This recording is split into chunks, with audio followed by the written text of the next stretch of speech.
आज का जो हमारा टॉपिक है वो है Gokhale's bill and Wardha scheme of education. अब आइए जानते हैं कि गोखले विल क्या था और क्वेश्चन कैसे फ्रेम होता है। तो क्वेश्चन इस तरीके से आएगा कि एक्सप्लेन गोखलेज विल या डिस्क्राइब गोखलेज विल इन शॉर्ट। तो आपको लिखना कैसे वो आज देखेंगे। तो सबसे पहले हम इंट्रोडक्शन में बताएंगे कि इसको लॉन्च किसने किया था। तो ये लॉन्च किया गया था गोपाल कृष्ण गोखले जी के द्वारा, जो कि was a great scholar and orator थे। इन्होंने अपोज किया था किसका, यूनिवर्सिटी एक्ट जो 1904 में पास की गई थी लॉर्ड कर्जन के द्वारा। फिर इन्होंने क्या किया, he want primary expansion of education in the country.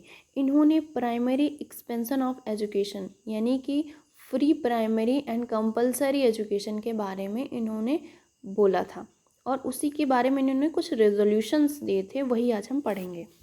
इनका जो मेन एम था वो इनके रेजोल्यूशन में लिखा था, जो कि 1910 में दिया गया था। अब ये 5 जो मेन रेजोल्यूशन थे वो आज हम पढ़ेंगे। पहला जो था, जो सबसे इम्पॉर्टेंट था, कि जो प्रोविजंस हैं वहाँ पे free and compulsory education on elementary should made for all children in age of 6 to 10 year.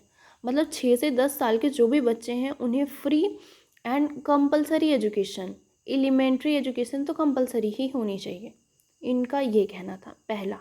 दूसरा, इन्होंने ये बोला कि एक बोर्ड या फिर एक separate department of primary education should be establish at the centre. Centre पे क्या करना चाहिए, एक डिपार्टमेंट बनाना चाहिए जो कि प्राइमरी एजुकेशन को देखभाल करे या उसमें जो भी ज़रूरत है उसको इंट्रोड्यूस करे। उसके बाद थर्ड, इन्होंने क्या बोला, थर्ड में इन्होंने सुपरवाइज करने के बारे में बोला कि उसमें सेक्रेटरी शुड बी अपॉइंट करने चाहिए separately that supervise and control the primary education, जो कि सुपरवाइज कर सकें और कंट्रोल कर सकें।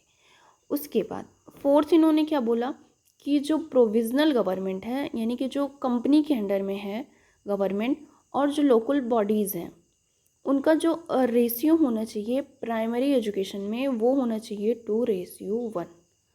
उसके बाद इन्होंने बजट के बारे में बात की कि बजट, एनुअल बजट देना चाहिए।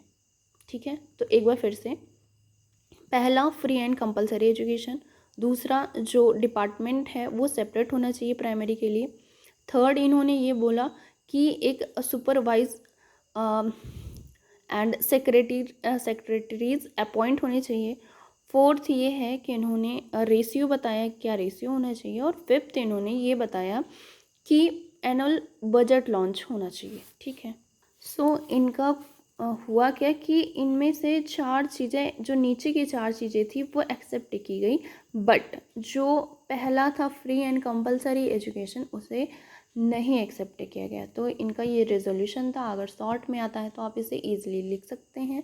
धन्यवाद।